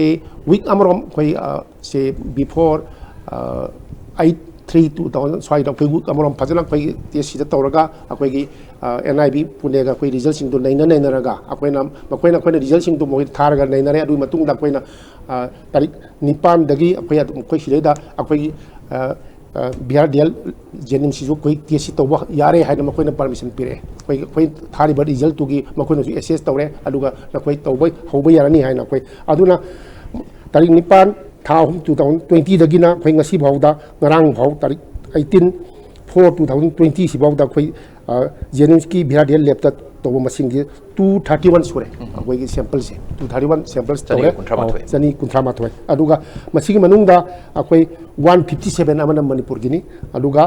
71 ꯑꯃꯅ ꯅꯥꯒꯥꯂꯦꯟꯒꯤꯅꯤ꯫ ꯑꯩꯈꯣꯏꯒꯤ BRDL ꯂꯦꯕ Jenningsꯁꯤꯗ ꯑꯩꯈꯣꯏ ꯅꯥꯒꯥꯂꯦꯟꯒꯤ ꯇꯦꯁꯁꯤꯡꯁꯨ ꯑꯩꯈꯣꯏ ꯁꯤꯗ ꯇꯧꯏ꯫ ꯅꯥꯒꯥꯂꯦꯟꯒꯤꯗꯤ ꯍꯧꯖꯤꯛ ꯍꯥꯏꯔꯤꯕ ꯇꯦꯁꯁꯤꯒꯤ ꯃꯣꯏ ꯐꯦꯁꯤꯂꯤꯇꯤ ꯂꯩꯇꯕꯅꯤ ꯃꯔꯝꯅ ꯑꯩꯈꯣꯏ Jenningsꯇ ꯊꯥꯔꯛꯏ꯫ ꯑꯗꯨꯅ ꯁꯤꯒꯤ ꯃꯅꯨꯡꯗ ꯍꯧꯖꯤꯛ ꯐꯥꯎꯗ ꯑꯩꯈꯣꯏ only positive only Bhimi katani only positive adu masi adumai tawna sigi sumana record leijai adu akoi hojik sideda akoigi Jennings ta BRDL lab ta toriba akoigi test si yamna adum akoigi any khoina singna matamda any inconclusive lakpa adu marak makta dum yawi inconclusive result sing du akoina kudakta dum akoigi NIV Pune da tharga akoigi magi test result sing du akoi nainaraga adu matungda akoigi amuk NIV na haire nei fresh sample tawraga in case of Bhimi also akoina 5th ta taw matamda 5th April ta taw matamda magi du inconclusive kitang way adubu magi result tu akoina kano da NIV Pune da thare adu kudak da moi gi mod lawre moi na haire fresh sample am lawraga next day da fresh sample am lawraga mu repeat taw hay akoina adumai tawdana hojik akoina 6 April da tawre adu 7 April su tawre adumai tawdana negative way adu any akoina singna matamda any way inconclusive वही मतलब दा कोई NIV Pune की मोई expert Singh दुगा मोई की team की एक्सपर्ट सिंह दुगा कोई अदुम से कोई वीडियो कॉन्फ्रेंसिंग थ्रू दा कोई रिजल्ट तो खुद अदुम थार गा माइन नहीं नरगा माइन तबने अदुना अखोई की लेफ्ट तौरी बसे as good as done in NIV Pune दुगा सब माने अदुना Koyna मसीदा false negative way ba khot ba adum bagi si kain ta chinga leiti hana yang asmana thamjak yam nungai je ano si Jennings ki maikai degi ne da taw ka no gi akoi gi RIMS rom tadi maruena virologist kan dia aduga biochemist kan dia whatever lab ta leiduri mi sing si moi si asuki matik expertise ta bota hai aduga hojiki accuracy result si phangna ba hona bada su moi si ta tum sa ba khongoi doini ano swai la pu matam si kijeri si kari gu ba akoina positive wave du positive oiriba mi du sometimes somewhere negative results si phangbadagi thadokhrena masi negative thadokhredi is going to be a very big problem adune bu oiduise aduga tasengna negative oibadu positive haibadu ne hena phaiye ada swaida kayam yamna section akoi tese revision ta hoi every koi ki world ki medical science ki literature sida any laboratory da false positive and false negative hai dum lay 100% kesu leite adubu sigi matang sidu is no exception aduna akhoi ki BRDL lab ꯑꯩꯈꯣꯏꯒꯤ ꯔꯤꯝꯁꯀꯤ ꯀꯩꯅꯣꯁꯤ ꯑꯩꯈꯣꯏꯒꯤ ICMR ꯒꯤ ꯃꯈꯥꯗ ꯂꯤꯡꯈꯠꯈꯤꯕ ꯄꯣꯠ ꯑꯃꯅꯤ ꯑꯗꯨꯒ ꯃꯁꯤꯗ ꯂꯩꯔꯤꯕ ꯑꯩꯈꯣꯏꯒꯤ ꯈꯨꯠꯁꯨ ꯈꯨꯠꯂꯥꯏ ꯃꯦꯆꯤꯟꯁ ꯃꯌꯥꯝ ICMR ꯅ ꯂꯣꯏꯅꯃꯛ ꯃꯣꯏꯅ ꯇꯧꯕ ꯉꯥꯛꯇꯅꯤ ꯃꯣꯏꯅ ꯂꯤꯡꯈꯠꯄꯤꯕ ꯉꯥꯛꯇꯅꯤ ꯃꯁꯤꯒꯤ ꯏꯝꯄ꯭ꯂꯣꯌꯤ ꯁꯥꯏꯟꯇꯤꯁ ꯃꯌꯥꯝ ꯃꯣꯏꯅ ꯍꯥꯞꯄꯅꯤ ꯃꯣꯏꯒꯤ ꯄꯦꯔꯣꯜꯗ ꯂꯩꯕꯅꯤ ꯃꯣꯏꯅ ꯇꯣꯂꯣꯞ ꯄꯤꯕꯅꯤ ꯀ꯭ꯋꯥꯂꯤꯇꯤ ꯑꯦꯁꯦꯁꯃꯦꯟ ꯃꯣꯏꯅ ꯇꯧꯕꯅꯤ ꯑꯗꯨꯅ ꯃꯁꯤꯒꯤ ꯑꯩꯈꯣꯏꯒꯤ ꯄ꯭ꯔꯣꯐꯦꯁꯔ ꯔꯥꯖꯦꯟꯗ꯭ꯔ ꯖꯦꯅꯤꯝꯁꯇ ꯇꯧꯈꯤꯕ ꯑꯗꯨꯃꯥꯏꯅ ꯇꯧꯗꯅ ꯑꯩꯈꯣꯏꯒꯤ ꯁ꯭ꯇꯦꯠ ꯂꯦꯚꯦꯜ BRDLC ꯑꯩꯈꯣꯏꯗ ꯂꯩꯔꯤꯕ BRDLC ꯁ꯭ꯇꯦꯠ ꯂꯦꯚꯦꯜꯅꯤ aduna masi principal investigator si Professor Sulosanana oi masi senior most microbiologist in the state ni aduna mahak si akoi gi hodri da numit taruni gumba akoi gi trial run tawraga NIB Pune na trial run tawraga yarani haiba tumsida sample tha ya kana yare yar kanda akoi hogi bani hauna ba masida akoi gi kit makhal hum sangi akoi gi ahambada kaki viral transport medium mena BTM mena makoina tharapani tusu ICMR tharapani ado koina anaba mki oropharynx maknaw dagi swab si lawraba matungda or naton manung dagi 3.5 inches injelaga madagi lawraba matungda madugi tairakpa poto madu koina container da phajana hapsin begani hapsilaga seal tawgani packing 3 layer packing tawgani magi history sapsana na page um palme lawgani adoga koina box abada under control temperature amgi munungda gagi khoigi cold chain maintain taraga BRDL lab la matung sida BRDL lab ta hanga -20 degree freezer amda hapaga thamani masigi cold chain phajana maintain tawi ada masidigi longtho aba matungda khoina RNA extraction process ama howi aduda RNA extraction kit ena ma changi masi jo ICMR na tharakpani makoi gi standard Kenapa India itu sahabat nanti mapan lagi selap pengatan ni betul betul. Masih dah 2 hours cuma unga bermatung dah RNA si swab tu lagi extract tahu ni aduga madu ki extract tahu RNA virus tu madu kau real time reverse transcriptase polymerase chain reaction sama ada RT-PCR machine tanggal laga mana as much as kau multiply tu hal matung dah contoh laga ꯑꯩꯈꯣꯏꯒꯤ ꯚꯥꯏꯔꯁꯁꯤ ꯑꯩꯈꯣꯏꯅ ꯀꯩꯅꯣ ꯇꯧꯔꯤꯕꯅꯤ identify ꯇꯧꯔꯤꯅꯤ ꯑꯗꯨꯅ ꯑꯍꯥꯟꯕꯗꯗꯤ 24-25ꯗ run ꯇꯥꯏꯝꯗꯨꯗ ꯈꯪꯉꯝꯃꯤ ꯀꯣꯝꯕꯗꯗꯤ 30ꯗ ꯈꯪꯉꯤ 35ꯗ ꯈꯪꯉꯤ 33 ꯌꯧꯔꯒꯗꯤ negative ꯆꯠꯈ꯭ꯔꯦ ꯑꯗꯨꯃꯥꯏꯅ ꯇꯧꯗꯅ ꯇꯧꯕ ꯄ꯭ꯔꯣꯁꯦꯁꯅꯤ ꯃꯇꯝꯗꯤ ꯆꯪꯉꯤ ꯌꯥꯝꯅ ꯍꯥꯏꯂꯤ ꯁꯦꯟꯁꯤꯇꯤꯚ ꯑꯣꯏꯕ ꯃꯇꯝꯗꯤ ꯌꯥꯝ ꯆꯪꯉꯤ ꯑꯍꯥꯟꯕꯒꯤꯅ ꯄꯨꯡ 2 ꯑꯀꯣꯟꯕꯗꯅ ꯄꯨꯡ 3 ꯑꯗ ꯌꯥꯝꯅꯁꯨ ꯇꯧꯕ ꯌꯥꯗꯕ RNA extraction ꯇꯧꯕꯁꯤ ꯑꯃꯨꯛꯇꯗ 12 ꯊꯥꯡꯒꯠꯄ ꯉꯝꯃꯤ negi RT-PCR sina amukta da sample ta thu ngame adu dekhoi da khoi gi population sina amukta da si mi yang khai thangal ke hamilton di ai gi yang da an high river process si ta amukta thangal trapan mata thangal su try to mukta thangal su madu ai ta gi pung ma ba de hogi duna nungdang wer meta ta ngai ta aduna khoi na mathang gi tong ngi dong ta di matam lemori ba evening pung ma tong sa gi na nungdang pung 10-13 phau sina sai extraction ji matam ji lawraga di nonga laga PCR sa lai bane aduna tappa aduna time will come yamna phajana hojiki magi karmai tawdana extract tawga li matam si kyam changna akone test tawge haibasi matang si aduna akhoi sida tawriba lab ani maksida RIMS amsung Jennings tawriba process samane RT-PCR ngakani aduna masida tawbese yamna reliable oiba and highly sensitive oiba kulaini aduna masida negative oiba negative masida positive oiba positive adu masih laksani si marwena man power and machine power both se koi hoji mathau tar ka duine ba very much case di hoji very much have the countable limited with case ni adu su hoji to overcome tawdana nga phare ana basing simala ba gam phare kari gumba at random da mi si basing si amna one time laksala test si tawni ba tai pa de blak tar gadi akoi kamai to preparedness se kari kari kamai to Jennings ki su RIMS ki su kamai to have you Jennings ki side ri hak thamjake akoi hogi ki wai na koi ki so COVID-19 thelana ba koi RIMS ta preparedness si koi koi ki COVID ward ai na ma koi hangjare COVID ward si da koi ji Jennings da koi 40 beds lai 40 beds lai masida koi sigal wena lona na koi na koi isolation ward am lai isolation ward si na bed 3 lai ko isolation ward si da koi maru wena tawri si koi ki sample collection aluga koi observation wena tawre aluga sidagi akoi sample lauraga akoi gi ma ki test si tharani aluga ꯑꯩꯈꯣꯏꯒꯤ negative ꯑꯣꯏꯔꯒꯅ ꯑꯩꯈꯣꯏ ꯃꯍꯥꯛ ꯑꯩꯅ ꯉꯁꯥꯏꯁꯨ ꯍꯥꯟꯅ ꯄꯟꯖꯈ꯭ꯔꯦ ꯃꯍꯥꯛꯁꯤ ꯐꯖꯅ quarantine ꯇꯧꯔꯒ ꯑꯩꯈꯣꯏꯒꯤ ꯏꯟꯁꯇꯤꯇ꯭ꯌꯨꯁꯅꯦꯜ ꯀ꯭ꯋꯥꯔꯟꯇꯥꯏꯟ ꯅꯠꯇ꯭ꯔꯒ ꯑꯩꯈꯣꯏꯒꯤ ꯃꯥꯒꯤ ꯗꯤꯖꯤꯖꯗꯨꯒꯤ ꯃꯇꯨꯡ ꯏꯟꯅ ꯃꯥꯒꯤ ꯍꯤꯁꯇ꯭ꯔꯤꯗꯨꯒꯤ ꯃꯇꯨꯡ ꯏꯟꯅ ꯃꯥꯁꯨ ꯍꯣꯝ ꯀ꯭ꯋꯥꯔꯟꯇꯥꯏꯟ ꯇꯧꯒꯗ꯭ꯔꯥ ꯍꯥꯏꯕꯗꯨ ꯑꯩꯈꯣꯏ ꯐꯖꯅ ꯇꯧꯔꯒ ꯑꯗꯨꯒ ꯃꯥꯅ ꯄꯣꯖꯤꯇꯤꯚ ꯑꯣꯏꯔꯒꯅ ꯑꯩꯈꯣꯏꯒꯤ ꯍꯧꯖꯤꯛ ꯑꯩꯈꯣꯏꯒꯤ ꯀꯣꯚꯤꯗ ꯋꯥꯔꯗꯇ ꯊꯥꯖꯤꯜꯂꯒ ꯃꯍꯥꯛꯀꯤ ꯇ꯭ꯔꯤꯠꯃꯦꯟ ꯐꯣꯔ ꯑꯦꯛꯖꯥꯝꯄꯜ ꯑꯩꯈꯣꯏꯒꯤ ꯚꯤꯃꯤꯁꯤ ꯑꯩꯈꯣꯏꯅ ꯄꯣꯖꯤꯇꯤꯚ ꯑꯣꯏꯕꯗꯒꯤ ꯑꯩꯈꯣꯏꯒꯤ ꯑꯩꯈꯣꯏ ꯀꯣꯚꯤꯗ ꯋꯥꯔꯗꯇ ꯃꯍꯥꯛꯁꯤ ꯂꯩꯔꯒ ꯑꯩꯈꯣꯏ ꯐꯖꯅ ꯇ꯭ꯔꯤꯠꯃꯦꯟ ꯇꯧꯔꯒ ꯑꯗꯨꯃꯥꯏꯅ ꯇꯧꯗꯅ ꯑꯩꯈꯣꯏꯅ ꯍꯧꯖꯤꯛꯇ ꯑꯩꯈꯣꯏꯅ ꯁꯤ ꯃꯤ 50ꯃꯨꯛ samna harabda akhoi hojiki 40 beds simane adigi 7 amane akhoi sigi si akhoi adum thena bagi akhoi matik chana akhoi lejare only thing akhoi hojiki akhoi gi award pa haba bu akhoi gi ventilator si akhoi kitang matik chade akhoi gi ventilator si only at present only 4 ventilators are functional but actually in each say for each bed that ventilator should be install functional install tawgadamni koina asi ventilator pina bagi akoi gi oxygen pina bagi akoi pipeline hoji hariba 40 beds da koi adum fazana magi pipeline connection ka loina ready da laijare lu only koi ventilator gi award pasima ai masima laijai haina mayam dai aduga masi award pasi hojiki matam si di yamna akoi gi laibak thibne lobe time ni masi install tawai tangai phadable na arim sadi kramai to masi akoina on one side ai sign thamjage अखोई हौखिबा China दा USA दा करीदा ma'am तोरपसिदा अखोई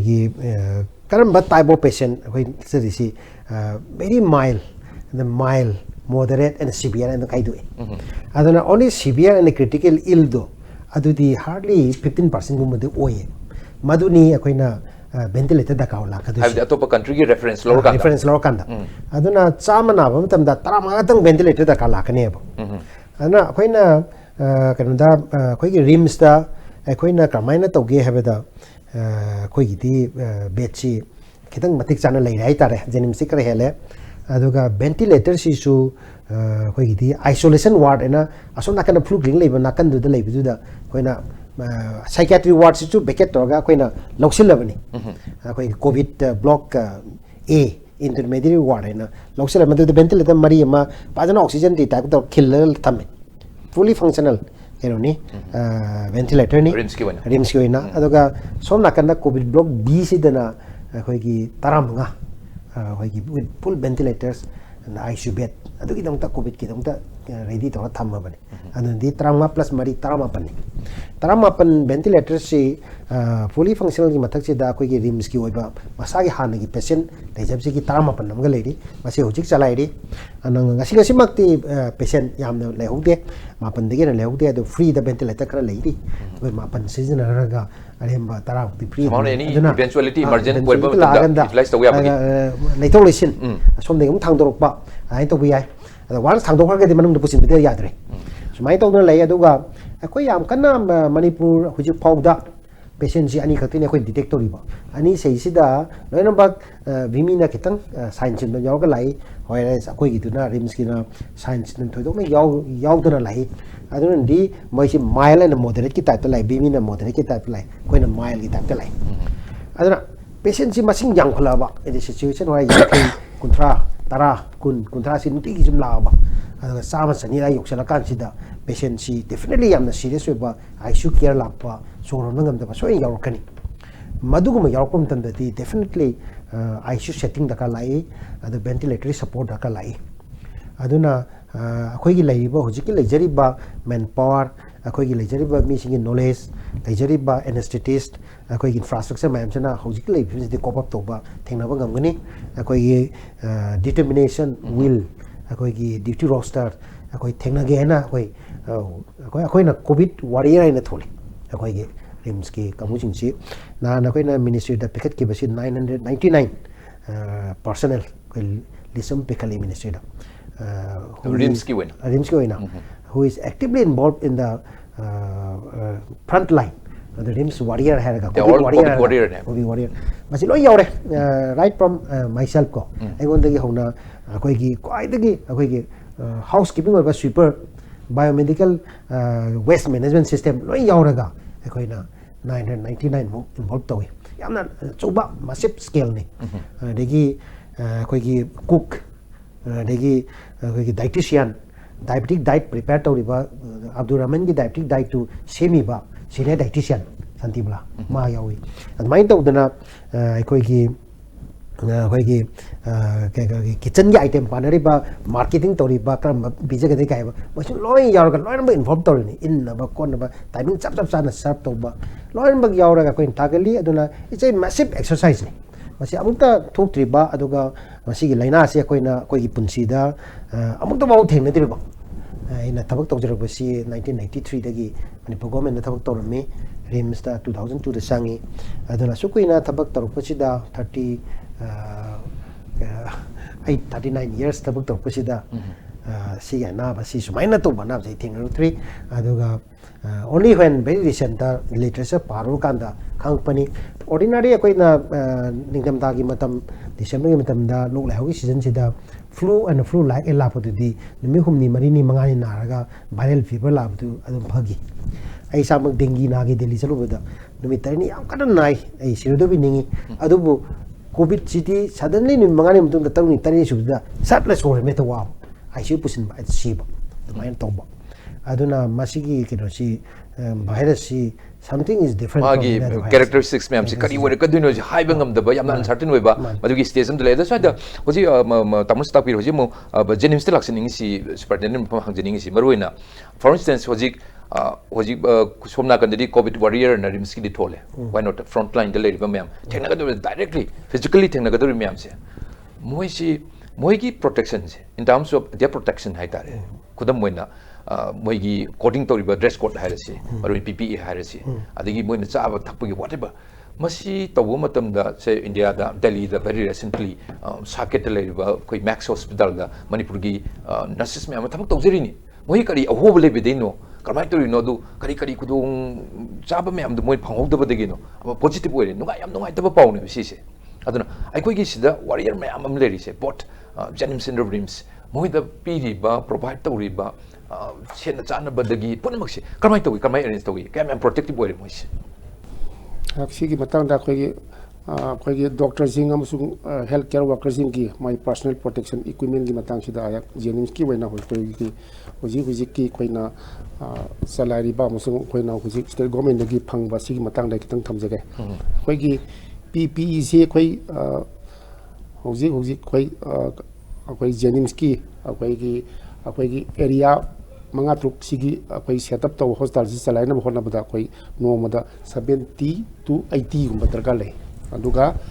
N95ꯁꯨ ꯑꯗꯨꯃꯥꯏꯅ ꯑꯩꯈꯣꯏꯒꯤ N95 ꯃꯥꯛꯁꯤꯁꯨ ꯑꯩꯈꯣꯏ ꯑꯗꯨꯃꯥꯏꯅ ꯗꯔꯀꯥꯔ ꯂꯩ ꯑꯗꯨꯒ 3 layer ꯃꯥꯛꯁꯇꯤ ꯑꯗꯨꯝ ꯑꯩꯈꯣꯏ more than say around 700 to 800 ꯑꯗꯨꯃꯥꯏꯅ ꯗꯔꯀꯥꯔ ꯂꯩ ꯍꯥꯏꯔꯤꯕꯁꯤꯡꯁꯤ ꯑꯩꯈꯣꯏ ꯁꯣ ꯐꯥꯔ ꯑꯩꯈꯣꯏ ꯗꯥꯏꯔꯦꯛꯇꯔ ꯑꯣꯐ ꯍꯦꯜꯊ ꯁꯥꯔꯚꯤꯁꯇꯒꯤ ꯑꯩꯈꯣꯏ ꯑꯗꯨꯝ ꯑꯩꯈꯣꯏꯅ ꯐꯖꯅ ꯑꯩꯈꯣꯏꯅ ꯏꯟꯗꯤꯌꯟ ꯇꯧꯔꯒ ꯑꯩꯈꯣꯏ ꯑꯗꯨꯝ ꯍꯧꯖꯤꯛꯐꯥꯎꯗꯤ ꯑꯗꯨꯝ ꯄꯤꯕꯤꯔꯛꯏ ꯑꯗꯨꯒ ꯏꯟ ꯗ ꯃꯤꯟ ꯇꯥꯏꯝ ꯑꯩꯈꯣꯏ ꯖꯦꯅꯤꯝꯁꯅꯁꯨ ꯑꯩꯈꯣꯏ ꯂꯅꯥꯏ ꯑꯩꯈꯣꯏꯅ ꯑꯗꯨꯝ ꯈꯔ ꯄ꯭ꯔꯣꯀ꯭ꯌꯣꯔ ꯑꯗꯨꯝ ꯇꯧꯏ ꯑꯩꯈꯣই 1000ꯒꯨꯝꯕ ꯑꯩꯈꯣꯏ ꯄ꯭ꯔꯣꯀ꯭ꯌꯣꯔ ꯇꯧꯖꯔꯦ ꯑꯗꯨꯒ ꯁꯣ ꯐꯥꯔ ꯑꯩꯈꯣꯏ ꯀꯩꯅꯣꯗꯒꯤ ꯗꯥꯏꯔꯦꯛꯇꯔ ꯑꯣꯐ ꯍꯦꯜꯊ ꯁꯥꯔꯚꯤꯁꯇꯒꯤ PPEꯁꯤ 1660ꯒꯨꯝꯕ ꯑꯩꯈꯣꯏ ꯖꯦꯅꯤꯝꯁꯇꯒꯤ ꯐꯪꯖꯔꯦ ꯀꯩꯅꯣꯒꯤ ꯍꯦꯜꯊ ꯗꯥꯏꯔꯦꯛꯇꯣꯔꯦꯠꯇꯒꯤ ꯑꯗꯨꯒ N95ꯅ ꯁꯦ 2900 ꯀꯨꯝꯕ ꯐꯪꯖꯔꯦ ꯑꯗꯨꯒ 3 layer ꯃꯥꯛꯁꯅ ꯑꯩꯈꯣꯏꯅ 3 layer ꯃꯥꯛꯁꯤꯗ ꯑꯩꯈꯣꯏꯅ ꯑꯗꯨꯝ ꯄ꯭ꯔꯣꯀ꯭ꯌꯣꯔ ꯇꯧꯖꯔꯦ ꯑꯩꯈꯣꯏ ꯏꯖꯤꯂꯤ ꯃꯁꯤꯗꯤ ꯑꯩꯈꯣꯏ ꯄ꯭ꯔꯣꯀ꯭ꯌꯣꯔ ꯇꯧꯕ ꯉꯝꯃꯦꯕ ꯑꯗꯨꯒ ꯑꯩꯈꯣꯏ ꯄ꯭ꯔꯣꯕ꯭ꯂꯦꯝꯁꯤ PPEꯒ N95ꯀꯁꯤ ꯑꯩꯈꯣꯏ ꯄ꯭ꯔꯣꯀ꯭ꯌꯣꯔ ꯇꯧꯕꯁꯤ ꯑꯩꯈꯣꯏꯅ ꯇꯧꯕ ꯉꯝꯗꯕ ꯑꯗꯨꯅ ꯊ꯭ꯔꯨ ꯑꯗꯨꯅ ꯍꯧꯖꯤꯛ ꯕꯦꯂꯦꯟꯁꯇ ꯑꯩꯈꯣꯏ ꯉꯁꯤ ꯐꯥꯎꯒꯤ ꯕꯦꯂꯦꯟꯁꯇ ꯑꯩꯈꯣꯏ PPEꯅ 315 ꯂꯩ ꯑꯗꯨꯒ N95ꯅ 868 ꯂꯩ ꯑꯗꯨꯒ 3 layers more than enough sida hangjiningisina doctor on duty the nurses on duty whoever moisi tawre adu mona sele charbe ma'am se disposable we bra do kya kuina sine aduga reusable kramai doisi reusable nate koi once moisi si sel or dispose to adu so but yamna koi gi mawong tana koi gi hari sing si phajana koi gi sodium hypochlorite da tingdana khotna koi disinfect tongdana ba hana koi gi sodium hypochlorite hypochlorite amasung loina na khoi gi se autoclave machine gum da ko atei adumaina atei autoclave ta thada ba ya ba khoi gi se equipment atei jing autoclave tawre aduga hoji sodium hypochlorite ta amu 1% not less than 1% adumaina tawra marks fazal disinfect wedana ba khoi gi adumaina tawra dispose to ko tan aduna si one time use one time ada rinsu laksening very recently yam nungai to pau hai tare for instance marwen khoi gi director of health hai tare songi maiki dagi provide to we to we expert with ba khoi gi marks na singba fungus ka kar ba piram mi ka habi yam nungai da ba si khoi gi local delis da kai da phong ko gi nungai ta le ana sumba pau si sumba gi yam lu ba chi da ba khoi gi mi si amna kai hani phya psychosis le na ki da na thawai digi henna lu basi kai non khanna ko matam sida anda somda magdin thana changadori ba mi sing na sinna gadori ba doctor sing na ukadori marks da adwain to ga lak pasi kamai to rims ke kamai test masi hoi adumaina to mukti rims ki di yaudri ado yauraga di masai puning yamna ai yam sauning ani maram di ai samak ka jiki isolation ward ai changi bani amde ai samang na changam mafam du da aina substandard ka do pp na taga masu upuraga sanga ga di ai ngon na raga di ai family ka mai to da gi ai gi colleague ka mai to ni hai besi khalu da ai khan mangam de aduna masidi totally unacceptable ni aduga laibo pub da gi rim sadi du thokri adu akoi na ngalingi matam da akoi gi ppe amasung n95 mask 3 layer mask hand sanitizer sigumasi when medical director tagi akoi ni intent tawi akoi leiramde ada moi dagi pire chama pire yankai pire ada matam du da akoi rims hospital da positive ana leiramde akoi gi flu clinic aina hujik leiribasi salai beda no moda nipan sak aduga sample test obada ama na taga ani tanga no moda tarana konarami aduna no moda tara konaga manipur ko mene chama pir ko tamda hindokna pajana konai n95 3 layer mask konai adu matam duni aduga positive case laba matam dadi ekoina pirka duiba demand si saba demand tori si covid ward mo demand tore isolation na separately demand tore flu clinic already tara ma demand tore BRDL laboratory da mo kun no misang demand tore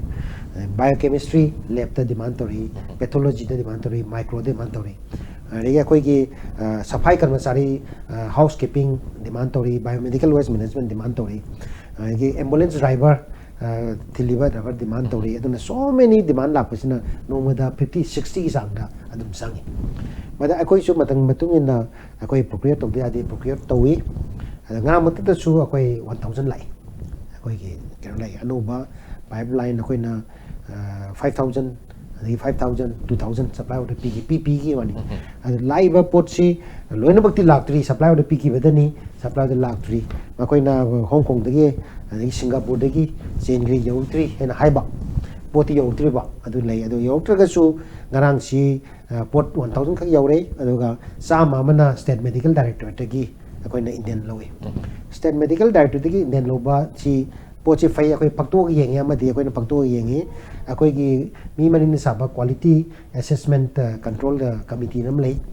अदुगी committee दुन हंगतो का अखोई न येंगे अखोई की water permeability test तवी इसिंग पावरा पावदबरा कदाइ द लीकेज लै चेन तबरा येंगे मसी अखोई न अखोई की फ्रंट लाइन द संगी बा अखोई डॉक्टर सिंह नर्सिंग सिदा अदुगा attendant technician X-ray technician ECG technician देगी सफाई कर्मचारी कंबुसिंग मकोई सिदा ग्रेड की कंबुसिंग दा Koyna ngasi bawda training si 8 lakh natragani 5 lakh training tawre PPE si kamai na upkani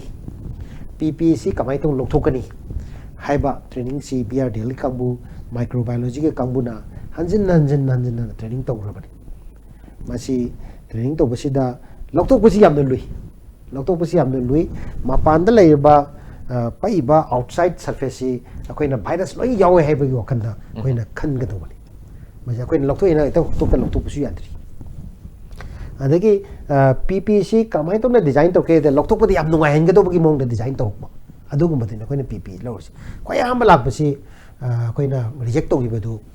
पुम्या की मोंग लाकी अदु डिजाइन को हुकतपि मोंग लाकनिना मदुमा केना अखोइना रिजेक्ट तोगी चेन पानबसिमा याम फै चेन नुक्तगी उत मतंदा लेंग पोतम से तन पुलुंग तासगी अदुगा साइ थुपसेल रोल तोरगा खाजि खाजि लेरे सुम ꯀꯩꯅꯣ ꯇꯧ ꯃꯄꯥꯟꯒꯤꯗꯨꯅ ꯁꯨꯝ ꯃꯅꯨꯡꯗ ꯔꯣꯜ ꯇꯧꯁꯤꯟꯗꯣꯏꯅꯤ ꯑꯗꯨꯒ ꯃꯅꯨꯡꯒꯤꯗꯨꯅ ꯃꯄꯥꯟ ꯑꯣꯏꯕ ꯑꯗꯨꯃꯥꯏꯅ ꯇꯧꯔꯒ ꯂꯧꯊꯣꯛꯏ ꯑꯗꯨꯒ ꯃꯁꯤ ꯃꯥꯔꯛꯁꯇ ꯀꯝꯄ꯭ꯔꯣꯃꯥꯏꯁ ꯇꯧꯕ ꯁꯨꯡꯌꯥ ꯌꯥꯗꯦ ꯃꯔꯝꯗꯤ ꯃꯁꯤ ꯑꯩꯈꯣꯏꯒꯤ ꯊꯋꯥꯏꯅꯤ ꯃꯥꯔꯛꯁꯤꯅ ꯑꯩꯈꯣꯏꯒꯤ ꯊꯋꯥꯏꯅꯤ N95 N95 ꯁꯤꯅ ꯊꯥꯖꯔꯛꯇꯗꯅ ꯑꯩꯗꯤ 3 ꯂꯦꯌꯔ ꯐꯥꯎꯕ ꯑꯩ ꯃꯃꯥꯡ ꯊꯝꯃꯤꯕꯅꯤ ꯑꯗꯨꯅ 3 ꯂꯦꯌꯔꯁꯤ ꯃꯥꯁ ꯗꯕꯜ ꯎꯞꯄ ꯌꯥꯗꯦ ꯍꯥꯏꯕꯅꯤ ꯑꯗꯨꯕꯨ ꯁ꯭ꯇꯤꯜ ꯑꯩ use Eid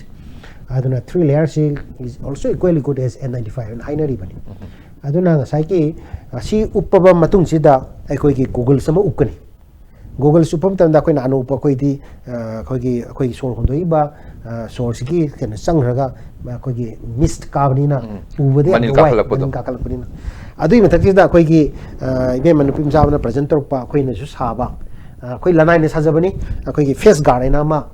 plastic guard ama uppe polythene tawga saba polythene saba do aduna uppe si N95 mu uppe 3 layer mu uppe Google sam uppe guard ama uppe aduga mayam sina protection 4 layer protection tawakanda akoina anaba si yengi aduga swap lo mu tam de akoi gi swap lo na cabin na semi adu su glass protection ni bakon ni ko letin do to bani aduna we are 100% almost safe yam nungai je sima adu maruina thengna gadar ha thengna na ana laying sida ja akoi healthcare providers sing maruina health services matang leidiba mayam si mai hona bire hoji tapi bagi matung ina akoi 100% fully protected way sima yam nungai ada hoji lurei di hoi the case ani le case ani maksi amasi hoji negative oi ba horamni rims ki su soidina madu oi rani oi bisu oi suna mana koi khurum jage sebi ba mapun ma samdi sunu oi ra matung do ji ground zero lere ado ai koi si hoji si tase engna angak papang na aki ba power ba ana ba pandemic si digi free oi bra ina manipur si wangam lak patara gadi kramai khumbi koi ji oi ba ra bra koi tegi matang da thamjage akoi Manipur ki wena di akoi hoji case ani positive wei bisi akoi na hoji phaudi khoi gi community spread leire haibna ai di motri lai haina loba ya di ana ai thamjage ai di maram di akoi na hoji positive wei ba case khoi gi jenim tu positive wei ba case si gi magi khoi gi bhimi gi my family magi first my family aduga my neighbor magi close relative mayam si koina so par koi loina test tau jare loina negative way aduga loina na koina koi ma ki flight to min ba koi gi say 2 rows in the front and 2 rows in the say back adugi sing je koi around 20 say 20 passenger magi to min pasi koi test tau re koi Manipur de oi bang hakta Manipur de magi nate magi kano sida koi gi magi flight sida to min pasing je akoi wei ba ya ba magi aduna sing ji loina test to matam da body negative way aduna hari ba si magi disease gi spread si koi na oji wauda si Manipur di koi si community spread si laiti hana koi lo ba ya na aina thamjabani ala loina na koi gi rims ki su akoi koi sum tajabda ko rims ki hoji ki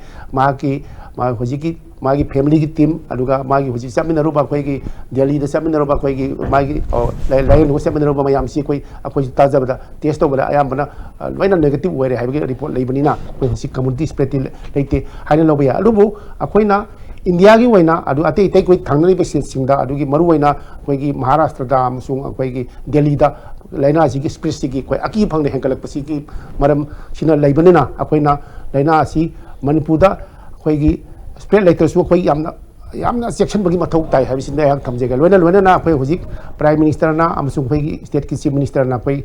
ki complete lockdown chathri base hak ti modari matam kharga mu chathani loina na koi na disease spread toba thingna ba luga koi gi se transmit toba thingna ba koi gi jenims ki harabda ai for example koi bimi bu direct lying bari yori ba koi gi doctor sing ari health care worker sing akoi na matam matik chana quarantine toba akoi matik chana quarantine koi ma bimi da direct koi treatment toba yori ba doctor sing je koi quarantine fazil tau koi base ani gum badi quarantine ji complete way na koi thado kare huji koi bimi treatment to yaw ba sida koi quarantine lai ba ji koi jensta koi quarantine koi institute quarantine da koi 28 kum lairi aduna hariba quarantine fazil tau bira ba ai hariba ma direct koi spread ro kada ba ma direct thengru ba koi health care worker sing se quarantine fazil tau bira ba aduga loina na huji ki lockdown ji su koi fazana khan patum khara cha thabira ba adudi koi disease spread to ba da muhenna koi यामना कोई successful वे नहीं है ना yang semaina yam nungai ji sigi yam very positive comment in adman logje ada koi mem punam na su masi aware we big tangai phadaba male adu yam hen su mi je wasi si ki bagi sang ji heman gi dana adana pakhat bagi sang ji heman gi lena sigi maram da yam ne hen na maru ire iba phong iba myam ji paru ba thengru hai tar adu mindset si people si kai dum to gum matam ni yam nungai tana koi gi kari stress fever ga hai ga dra anxiety fever ga mi ji lai horna ko matam hai tar sai da hauji ti madu koi gi stress fever anxiety fever si hoji praja sing si madu khar phare madu gi time de gi lam thor ya koi well aware oire hai na lobe ya aduga koi gi manipur gi lai ba situation si hoji green zone ne hai na bawa adum oire bani tawse yam glass ni ngi se lak se ngi si maru na pre what rise is da hoji si kari gum pham da some quarters some corners da akoi tari maru na travel history ji lai ra aduga stigma discrimination si ki badagi haita akoi masi khara social media da kai khara sum thengna rabani manipuri context da masi haidok ta dana akoi gi losil laga leibagi sumagi pau ji akoi khara tari sumaina akoi na expose di tawraba travel history su leiraba chalu rakanda haidok ta na leibasina kari gumba matam da masi mahik si kari tok nu lak na khotna yaw na tor magadi that is another possibility angle lumdi yangati oipi hai adubu hoje hoje lockdown lok thoki badagi india gi oina krai de sankani transportation am leitre ari surface route am latre adubu government gi policy da ekoina sari and ILI hena ani lei influenza like illness and severe acute respiratory infection hena masi ekoi hoje ekoi gi investigation toba ekoi district team da magi rapid response team mena koina form tawre rangi ke nuda adum chief secretary gi meeting du da dum form tawre ko state level RRT district level RRT sub divisional level mem form tawre adana moina akoi gi science center manaba covid ka science center manaba city ILI ni da influenza like illness ne ba flu like illness ne ba aduna lok lau to ba leibra haina yung guding changa thi gadra thi gado bani haiba adu gumma ma lae aduna singapore da ai singjamei gi koi gi chungtham kai se sida kana lok lau nai aji loina ba khangda ba koi chital ga thi raga ILI influenza like illness le raga di mode test tok thok adagi soran ba wa ba kana lai severe acute respiratory illness le de hospital pukape ga lai test tok thok ba aduna laikai ama da la ama se lising tara le ba koi gi laikai ama da area suba ma da mi si akoina we don't expect lising ma nani so like ba mi na le 30 40 50 adu ma do test tok ba adu maina to ba adu gi study ma watli akoi se aduna ILI and the sari gi study ma watli district ta koi imphal gi di lailai choi ba tin khang ye to chingman gi wali adiki na saji hai bal losin bagi matang do madu madi yamna little population percentage on the yam de adu gum ma ga leiri adiki third group sina akoi gi lockdown sika control pom tam da apple kun ni matung control pom tam sida mapan de ke koi isin now isa standard tawra le ba ma understand to ba si se lising da 1000 per day pusil en khalasi adu di moi sikai thamba ada makoi da kalumba ILI gi symptom yorom ba lok le hu symptom yorom magana kadai thamba kadai to bai bagi clear cut policy ma hana semu ba daka oi aduna trakari akoina will manipur be free from covid adu lok to ya gi roi aduga free su ogini kai dubi oroi hai bachi mang na tarabat hoji policy guideline sema ba po ne sai gi ILI gi study to bagi RRT sema bani adik sari gi study to bagi RRT sema bani doctor ma'am community medicine gi doctor yaw ga group sema bani hoji same da konte sema bani mai go ahead ai doctor ngai bani adagi simple ne adagi ai haijening ba mana thamjening ba mana prajada mapan diki chang ka do ba khoi gi sinino khoi chai singse masi maroina khoi zone khai do bam change zone si kamai to mumbai diki lakpa maharashtra lakpa mumbai lakpa sina first high risk category de singala ba hotspot we hotspot ina delhi de lakpa sina number 2 thamaba telangana hyderabad de lakpa number 3 adagi kerala lakpa dina number 4 bangalore lakpa number 5 kai thamba mumbai de lakka do si ayamana anaba tata memorial center de yenguba ko cancer patient mana already even compromised torba adagi anti cancer hidak chara ga thaga la ba ka pa ga la pa sing dunina moidi chang ba de lai ga do ba ꯑꯗꯨꯒꯨꯝꯕꯁꯤꯡꯗꯨ ꯑꯩꯈꯣꯏꯅ ꯑꯦꯔꯣꯄ꯭ꯂꯦꯟꯗ ꯄꯨꯁꯤꯜꯂꯛꯄ ꯃꯇꯝꯁꯤꯗ ꯃꯁꯥꯒꯤ ꯀꯩꯅꯣ physical ꯗꯤꯁꯇꯦꯟꯁꯤꯡꯁꯨ ꯇꯧ ꯇꯥꯔꯦ aeroplane ꯃꯅꯨꯡꯗꯁꯨ ꯌꯥꯝ cake ꯏꯟꯅꯕꯗꯤ ꯌꯥꯗ꯭ꯔꯦ ꯁ꯭ꯋꯥꯏꯗ ꯑꯃ ꯐꯅꯤ ꯁ꯭ꯋꯥꯏꯗ ꯑꯃ ꯐꯅꯤ ꯁ꯭ꯋꯥꯏꯗ ꯑꯃ ꯐꯅꯤ ꯇꯧꯔꯒ ꯂꯥꯛꯑꯒ ꯃꯣꯏꯗꯤ ꯄꯨꯁꯤꯜꯂ ꯃꯇꯨꯡꯗ ꯃꯣꯏꯁꯤ ꯐꯖꯅ ꯏꯟꯁꯇꯤꯇ꯭ꯌꯨꯁꯅꯦꯜ ꯀ꯭ꯋꯥꯔꯟꯇꯥꯏꯟꯗꯨ ꯐꯖꯅ ꯊꯝꯕꯤꯔꯒ ꯃꯥꯒꯤ ꯗꯣꯛꯇꯔ ꯑꯃꯅ ꯌꯦꯡꯕꯤꯔꯒ ꯃꯥ ꯁꯥꯏꯟ ꯁꯤꯝꯇꯝ ꯂꯩꯇ꯭ꯔꯒꯗꯤ ꯑꯗꯨꯝ ꯀ꯭ꯋꯥꯔꯟꯇꯥꯏꯟ ꯑꯗꯨꯝ ꯂꯩꯖꯁꯅꯨ ꯁꯥꯏꯟ ꯁꯤꯝꯇꯝ ꯍꯦꯛ ꯗꯦꯚꯂꯞ ꯇꯧꯕꯒ ꯃꯣꯏꯁꯦ ꯊꯨꯅ ꯇꯦꯁ ꯇꯧꯍꯧꯕ ꯑꯗꯒꯤ ꯇꯦꯁꯁꯤ ꯃꯔꯨꯑꯣꯏꯅ ꯔꯦꯄꯤꯠ ꯑꯦꯟꯇꯤꯕꯣꯗꯤ ꯇꯦꯁꯁꯤ ꯑꯩꯈꯣꯏ ꯈꯨꯗꯛꯇ ꯇꯧꯅꯕ ꯑꯩꯈꯣꯏ ꯍꯣꯠꯅꯕ ꯇꯥꯏ ꯔꯦꯄꯤꯠ ꯑꯦꯟꯇꯤꯕꯣꯗꯤ ꯇꯦꯁ ꯇꯧꯔꯒ ꯅꯦꯒꯦꯇꯤꯚ ꯑꯣꯔ ꯄꯣꯖꯤꯇꯤꯚ ꯃꯇꯨꯡ ꯏꯟꯅ ꯉꯁꯥꯏꯒꯤ RT-PCR ꯗꯔꯀꯥꯔ ꯑꯣꯏꯗꯦ ꯇꯧꯔꯒ ꯀꯟꯐꯥꯔꯝ ꯇꯧꯔꯕ ꯃꯇꯨꯡꯁꯤꯗ ꯌꯥꯎꯔꯛꯑꯒꯗꯤ ꯑꯩꯈꯣꯏ ꯇ꯭ꯔꯤꯠꯃꯦꯟ ꯊꯨꯅ ꯇꯧꯍꯧꯕ ꯍꯥꯏꯗꯤ ꯔꯤꯝꯁ ꯑꯣꯔ ꯖꯦꯅꯤꯝꯁ ꯊꯨꯅ ꯇ꯭ꯔꯤꯠꯃꯦꯟ ꯇꯧꯍꯧꯕ ꯍꯧꯖꯤꯛ ꯕꯤꯃꯤꯒ ꯑꯕꯗꯨꯜ ꯔꯍꯃꯟ ꯐꯔꯛꯄ ꯍꯥꯏꯅ ꯃꯣꯏꯁꯨ ꯐꯟꯕ ꯌꯥꯎꯔꯒꯗꯤ ꯑꯗꯣ ꯂꯥꯏꯛ ꯐꯗꯅ ꯌꯥꯎꯔꯛꯇꯕ ꯑꯣꯏꯁꯅꯨ ꯌꯥꯎꯔꯛꯇ꯭ꯔꯒꯗꯤ ꯑꯦꯕ꯭ꯔꯤ ꯃꯇꯝꯗꯨꯗ ꯑꯩꯈꯣꯏꯅ ꯃꯅꯤꯄꯨꯔ ꯏꯁ ꯗꯤꯀ꯭ꯂꯦꯌꯔ ꯍꯥꯏꯅ ꯏꯟ ꯋꯥꯟ ꯁꯦꯟꯁꯇ ꯂꯥꯎꯊꯣꯛꯄ ꯌꯥꯏ ꯑꯗꯨ ꯏꯟꯗꯤꯌꯥꯒꯤ ꯃꯅꯨꯡꯗ ꯑꯗꯨꯃꯥꯏꯅ ꯐ꯭ꯔꯤ ꯍꯦꯟꯅ ꯂꯥꯎꯊꯣꯛꯄꯗꯤ ꯌꯥꯔꯣꯏ ꯑꯗꯨꯕꯨ ꯑꯩꯈꯣꯏꯒꯤ ꯒ꯭ꯔꯤꯟ ꯖꯣꯟ ꯍꯥꯏꯅ ꯇꯧꯕ ꯑꯗꯨꯒ ꯒ꯭ꯔꯤꯟ ꯖꯣꯟ ꯂꯥꯎꯊꯣꯛꯄ ꯃꯇꯨꯡꯁꯤꯗ ꯀꯝꯄ꯭ꯂꯤꯠꯂꯤ ꯑꯩꯈꯣꯏꯗꯤ ꯁ꯭ꯇꯦꯖ 0 ꯑꯣꯏꯅ ꯂꯥꯛꯑꯗꯣꯏꯅꯤꯗꯅ ꯁ꯭ꯇꯦꯖ 1ꯅꯤ ꯄꯣꯖꯤꯇꯤቭ ꯂꯩꯕꯗꯣ ꯑꯗꯨ ꯐꯈ꯭ꯔꯕꯅꯤꯅ ꯑꯩꯈꯣꯏ ꯁ꯭ꯇꯦꯖ 1 ꯑꯗꯨꯝ ꯂꯩꯔꯤꯕꯅꯤꯅ ꯑꯩꯈꯣꯏꯒꯤ ꯍꯧꯖꯤꯛ ꯂꯣꯛꯗꯥꯎꯟ ꯑꯩꯈꯣꯏꯒꯤ ꯄꯣꯂꯤꯁꯤ ꯑꯃ ꯂꯩꯖꯔꯤꯁꯦ ꯃꯁꯤ ꯈꯤꯇꯪ ꯃꯣꯗꯤꯐꯥꯏ ꯇꯧꯊꯣꯛꯄ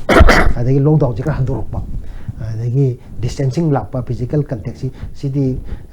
ꯑꯗꯨꯝ ꯂꯩꯕ ꯇꯥꯏ ꯃꯇꯝ ꯈꯔ ꯂꯩꯈꯤꯅꯤ ꯊꯥ ꯈꯔ ꯂꯩꯈꯤꯅꯤ ꯃꯔꯝꯗꯤ virus has come in our way of life ꯂꯥꯛꯈ꯭ꯔꯦ ꯑꯗꯨꯅ ꯃꯁꯤ ꯃꯇꯝ ꯈꯔꯗꯤ ꯁꯤꯃ ꯌꯥꯝ ꯅꯨꯡꯉꯥꯏꯖꯩ ꯑꯁꯤ ꯌꯥꯝ ꯐꯖꯅ ꯀ꯭ꯂꯤꯌꯔꯂꯤ ꯄꯣꯏꯟ ꯕꯥꯏ ꯄꯣꯏꯟ ꯑꯩꯈꯣꯏꯅ ꯇꯧꯒꯗꯕ ꯃꯌꯥꯝꯁꯦ ꯃꯁꯤ ꯃꯔꯨꯑꯣꯏꯅ ꯂꯩꯉꯥꯛꯇꯁꯨ ꯍꯦꯟꯅ ꯐꯕ ꯏꯟꯐꯣꯔꯃꯦꯁꯟ ꯑꯃ ꯋꯥꯠꯑꯦꯕꯔ ꯀꯔꯤꯒꯨꯝꯕ ꯃꯇꯝꯗ ꯂꯩꯉꯥꯛꯅ ꯇꯧꯕꯤꯔꯤꯕ ꯃꯌꯥꯝꯁꯤ ꯌꯥꯝꯅ ꯐꯕ ꯅꯣꯕꯦꯜ ꯖꯁꯇꯤꯁ ꯃꯌꯥꯝ ꯑꯃ ꯑꯩꯈꯣꯏꯁꯤ ꯃꯔꯨꯑꯣꯏꯅ ꯐꯥꯏꯇꯤꯡ ꯑꯦꯒꯦꯟꯁꯇꯤ ꯉꯁꯥꯏ COVID-19 ꯑꯣꯏꯔꯒꯁꯨ ꯀꯔꯤꯒꯨꯝꯕ ꯃꯇꯝꯗ ꯄꯤꯄꯜꯁꯤꯡꯁꯤ ꯉꯥꯎꯕ ꯌꯥꯎꯔꯤ ꯀꯟꯐ꯭ꯌꯨꯁ ꯇꯧꯕ ꯑꯗꯨꯒꯤ ꯑꯦꯔꯤꯌꯥꯁꯤ ꯍꯧꯖꯤꯛ ꯇꯥꯃꯣ ꯂꯦꯡꯕꯤꯔꯛꯄ ꯃꯇꯝꯗ ꯌꯥꯝ ꯐꯖꯅ ꯊꯝꯕꯤꯔꯦ ꯑꯗꯣ ꯍꯧꯖꯤꯛ ꯀ꯭ꯋꯥꯔꯦꯟꯇꯤꯟꯒꯤ ꯃꯇꯝꯁꯤ ꯍꯧꯖꯤꯛ ꯍꯥꯏꯅꯔꯛꯄ ꯃꯇꯝꯗ ꯑꯃꯈꯛꯇꯪ ꯑꯩꯒꯤ ꯂꯣꯏꯁꯤꯜꯂꯛꯄ ꯇꯥꯟꯖꯥꯁꯤꯗꯅꯤ ꯑꯗꯨꯝ ꯇꯥꯃꯣ ꯑꯅꯤꯃꯛ ꯊꯝꯕꯤꯕ ꯑꯗꯨꯝ ꯀꯩꯁꯨ ꯀꯥꯏꯗꯦ 14 days मरुएना अयाबद दुम प्रेस्क्राइब तौर पीबा निमित मसिंगने मसी ngasi kano khoi paper hand out to khoi Abdul Rahman gi hairapudasु yam kui na sang haksang manungda maru masi gi virus adum leibadumai na khoi matam ji kara sang 28 days guma 1 month kuma kaina happy swai the ano bin promotion kari lege quarantine gi matam ji अखोई professor Aruna सी मतंग जो जिक फजना हाइबी करे quarantine से कनोनी सी it depends on the individual कोई की मागी कोमोबिडिटी हाना लेबो को कोई फॉर एग्जांपल कोई की अब्दुल रहमान की से मासी यामना माजी होजिकी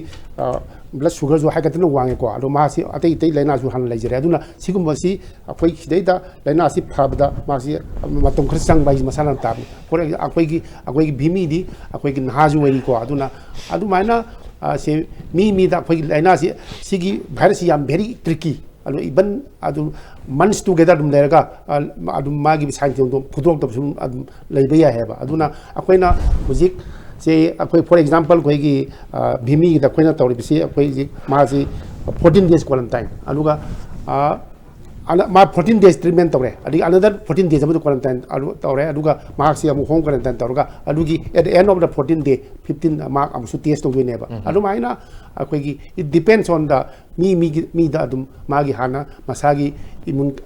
से कंप्रोमाइज हाना खलेर मबुइदी अदुम लेना जी अदुम फुदोक्तना अदुम सांगना अदुम लेबसु याय अदुना हारिबसी कोइ एक्जेक्टली अखोई से 14 days quarantine तौगदमनी अदुगा 28 days तौगदमनी हाइबसे अदुदी it depends on the individual दगी मागी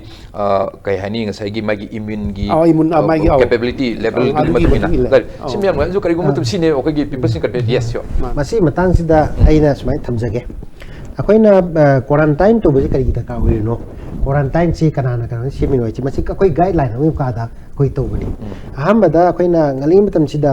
अखोइगी आइसीमा ना अहमबा गाइडलाइन से उप WHO दगी पुबा अदे आइसीमा ना सेम गाइडलाइन जि मिनिस्ट्री ने पुतो काना कोइ थारकबा अदुगी मसीगी गाइडलाइन जिने अखोइना इलिसे अखोइना अखोइगी लानाइगी अखोइ सिदा हप्ता अनि तौदोनी हप्ता हुम तौदोनी थाम तौदोनी हाइबा अदुग मत तो पलिते whatever the guideline prepared by the Ministry of Health aduna hoji paugi di 14 days ni guideline se 14 days ni aduga magi incubation period 2 to 14 days ni 14 days ni adu matam du da ministry na guideline sebak tri da January gi tang ta time pan ta mi ma sai China gi tholok pon tam sai ngangna pon tam si da ꯑꯩꯈꯣꯏꯅ ꯏꯟꯀꯨꯕꯦꯁꯟ period twice ꯗ ꯏꯟꯀꯨꯕꯦꯁꯟ ꯄꯤꯔꯤꯌꯗꯁꯤ ꯅꯨꯃꯤꯠ 19 ꯑꯁꯤ quarantine ꯇꯧꯒꯗꯧꯅꯤ ꯍꯥꯏꯕ ꯑꯗꯨꯗꯤ ꯇꯦꯛꯁꯕꯨꯛꯇ ꯌꯥꯎꯖꯕ ꯄꯣꯠ ꯑꯃꯅꯤ ꯑꯗꯣ ꯃꯤꯅꯤꯁꯇ꯭ꯔꯤꯅ ꯒꯥꯏꯗꯂꯥꯏꯟꯗ 14 days quarantine ꯍꯥꯏꯕꯅꯤ 14 days ꯍꯦꯟꯗꯣꯛꯄꯗꯤ ꯌꯥꯗꯕ ꯌꯥꯝ ꯅꯨꯡꯉꯥꯏꯖꯩ ꯑꯗꯨ ꯍꯧꯖꯤꯛ ICMR ꯅ ꯃꯔꯨꯑꯣꯏꯅ ꯄ꯭ꯔꯦꯁꯀ꯭राꯏꯕ ꯇꯧꯔ ꯄꯤꯔꯛꯏꯕ ꯄ꯭ꯔꯣꯄꯔ ꯒꯥꯏꯗꯂꯥꯏꯟ ꯗꯨ ꯖꯁ ꯐꯣꯂꯣ ꯇꯧꯕꯅꯤ ꯍꯥꯏꯕꯁꯤꯃ ꯑꯗꯨ ꯁꯤꯗꯤ ꯐꯣꯔ ꯇꯥꯏꯝ ꯕꯤꯡ ꯑꯗꯨ 14 days ꯁꯤꯗꯤ ꯑꯗꯨꯝ ꯀ꯭ꯋꯥꯔꯟꯇꯥꯏꯟ ꯄꯤꯔꯤꯌꯗ ꯑꯗꯨ ꯑꯣꯏꯒꯅꯤꯅ ꯌꯥꯝ ꯅꯨꯡꯉꯥꯏꯖꯩ ꯌꯥꯝ ꯆꯤꯟꯈ꯭ꯔꯕ ꯃꯇꯝꯗꯤ ꯁꯣꯝ ꯅꯥꯀꯟꯗ ꯑꯅꯥꯕ ꯍꯧꯖꯤꯛ ꯃꯔꯨꯑꯣꯏꯅ ꯔꯤꯝꯁꯀꯤ ꯍꯧꯖꯤꯛ ꯇꯥꯃꯣ ꯇꯥꯛꯄꯤꯔꯤꯗꯨꯅꯤ ꯑꯗꯨꯝ ꯑꯦꯇꯦꯟ ꯇꯧꯗꯣꯔꯤꯅꯤ ꯌꯥꯝ ꯂꯨꯕ ꯃꯇꯝ ꯑꯗꯩ ꯁꯣꯝ ꯅꯥꯀꯟꯗ ꯚꯤꯃꯤꯁꯤ ꯐꯈꯤꯕꯒꯤ ꯑꯗꯨ ꯃꯥꯏ ꯄꯥꯛꯄꯒꯤ ꯅꯨꯡꯉꯥꯏꯕ ꯋꯥꯔꯤꯁꯤꯁꯨ ꯈꯪꯖꯅꯤꯡꯕ ꯑꯁꯤꯒꯤ ꯇꯥꯟꯖꯥꯁꯤ ꯁꯣꯝꯗ ꯊꯦꯡꯅꯒꯗꯧꯔꯤꯕ ꯇꯧꯔꯤꯕ ꯃꯌꯥꯝꯁꯤ ꯆꯦꯂꯦꯟꯖ ꯃꯌꯥꯝ ꯃꯔꯛꯇꯨꯗꯒꯤ ꯍꯥꯏꯗꯣꯛꯄꯤꯔꯛꯑꯒ ISTB ꯅ ꯁꯤꯟꯖꯔꯤꯕ ꯗꯤꯁꯀꯁꯟ ꯑꯋꯥꯔꯗ ꯍꯧꯖꯤꯛ ꯂꯥꯛꯄꯤꯔꯤꯅꯤ ꯑꯗꯨꯅ ꯁꯨꯄꯔꯤꯟꯇꯦꯟꯗꯦꯟ ꯑꯅꯤ ꯖꯦꯅꯤꯝꯁꯀꯤ ꯁꯨꯄꯔꯤꯟꯇꯦꯟꯗꯦꯟ ꯑꯗꯨ ꯔꯤꯝꯁꯀꯤ ꯁꯨꯄꯔꯤꯟꯇꯦꯟꯗꯦꯟ ꯑꯅꯤ ꯉꯝꯈꯩ ꯂꯩꯇꯅ ꯊꯥꯒꯠꯆꯕ ꯐꯣꯡꯗꯣꯛꯆꯔꯤ ꯉꯁꯤ ꯃꯃꯜ ꯌꯥꯝꯂꯕ ꯇꯥꯡꯂꯕ ꯏꯟꯐꯣꯔꯃꯦꯁꯟ ꯃꯌꯥꯝ ꯑꯃ ꯏꯟ ꯇꯔꯝꯁ ꯑꯣꯐ ꯉꯁꯥꯏꯒꯤ COVID-19 ꯃꯇꯥꯡꯗ ꯊꯝꯕꯤꯔꯝꯕꯁꯤ ꯑꯁꯨꯛꯀꯤ ꯃꯇꯤꯛ ꯃꯃꯜ ꯌꯥꯝꯈ꯭ꯔꯦ ꯑꯗꯨꯕꯨ ꯉꯝꯈꯩ ꯂꯩꯇꯅ ꯊꯥꯒꯠꯆꯕ ꯐꯣꯡꯗꯣꯛꯆꯔꯤ ꯍꯥꯏꯔꯤꯕ ꯋꯥꯐꯝꯁꯤ ꯊꯝꯖꯕ ꯂꯣꯏꯅꯅ ꯉꯁꯤꯒꯤ ꯃꯇꯥꯡ ꯑꯁꯤꯗ ꯗꯤꯁꯀꯁꯟ ꯑꯋꯥꯔꯒꯤ ꯊꯧꯔꯝ ꯂꯣꯏꯁꯤꯟꯖꯔꯦ ꯃꯤꯌꯦꯡ ꯇꯥꯕꯤꯔꯤꯕ ꯄꯤꯌꯣꯔ ꯁꯤꯡ ꯑꯔꯣꯏꯕ ꯑꯣꯏꯅ ꯑꯃꯨꯛ ꯍꯟꯅ ꯈꯨꯔꯨꯝꯖꯔꯤ